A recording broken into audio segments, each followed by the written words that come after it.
Terima kasih Anda masih bersama kami di Redaksi Pagi. Sebuah rumah mewah di kawasan Tanjung Duren, Jakarta Barat yang ditinggal berlibur pergi keluar kota dibobol komplotan pencuri. Berangkas yang berisi uang, pecahan rupiah dan juga dolar, serta emas batangan raib digasak para pelaku.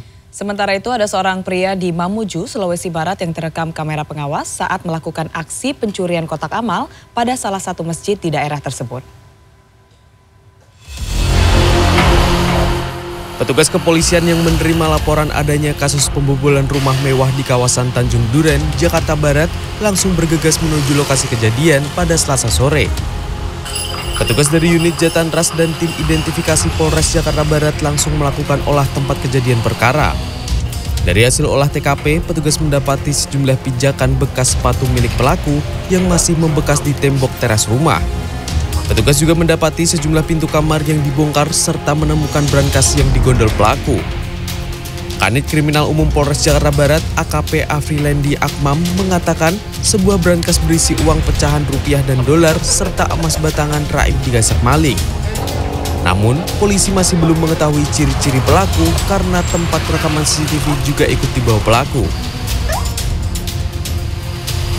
Dibobol, jadi kebetulan sedang ditinggal keluar kota selama 7 hari, pulang-pulang rumah sudah dalam keadaan berantakan dan terbuka pintunya.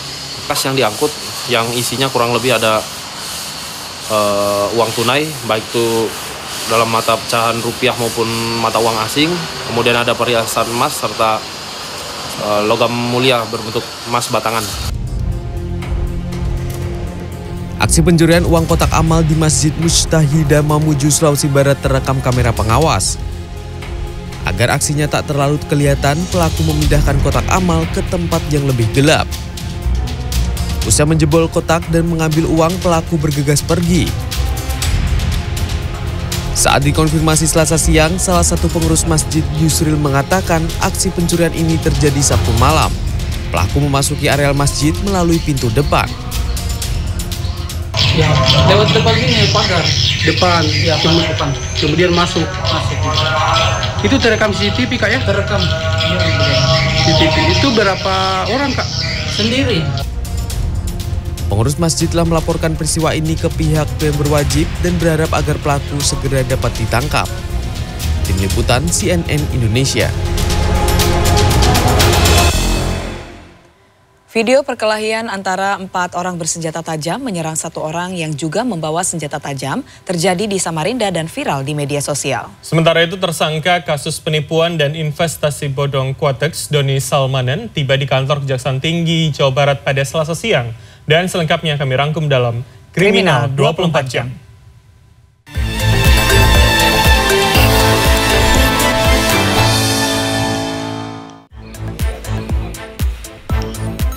Warga RT 5 RW 2 Kecamatan Tambora, Jakarta Barat Selasa sore digegerkan dengan ditemukannya sesosok jasad pria yang tewas bersimbah darah.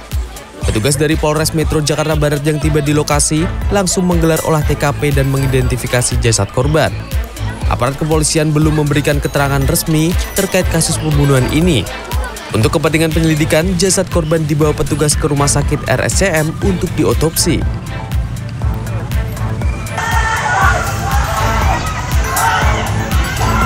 Video perkelahian antara 4 orang bersenjata tajam menyerang 1 orang yang juga membawa senjata tajam terjadi di Jalan Es Parman, Samarinda, Kalimantan Timur pada Senin.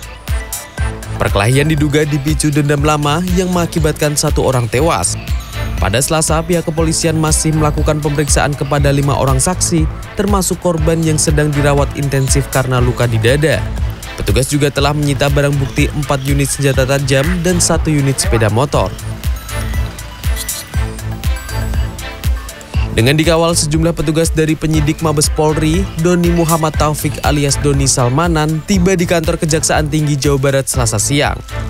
Petugas pun menyerahkan berkas kedua dari penyidik Bareskrim Mabes Polri ke Kejaksaan Tinggi Jabar. Diketahui Doni Salmanan ditetapkan sebagai tersangka pada kasus penipuan investasi bodong Quatex pada 8 Maret lalu. Yang bersangkutan pun diancam hukuman 20 tahun penjara. Satreskrim Polres Depok mengungkap kasus pembunuhan sadis yang korbannya dibuang di Sungai Krukut. Tersangka pun hanya bisa menundukkan mukanya saat menjalani konferensi pers pada Selasa. Berdasarkan hasil penyelidikan polisi, tersangka tega membunuh korban karena cemburu melihat pesan singkat berisi kata-kata romantis yang dikirimkan seorang laki-laki. Tersangka dijerat pasal 338 atau 340 KUHP dengan ancaman hukuman 15 tahun sampai seumur hidup. Tim Liputan CNN Indonesia.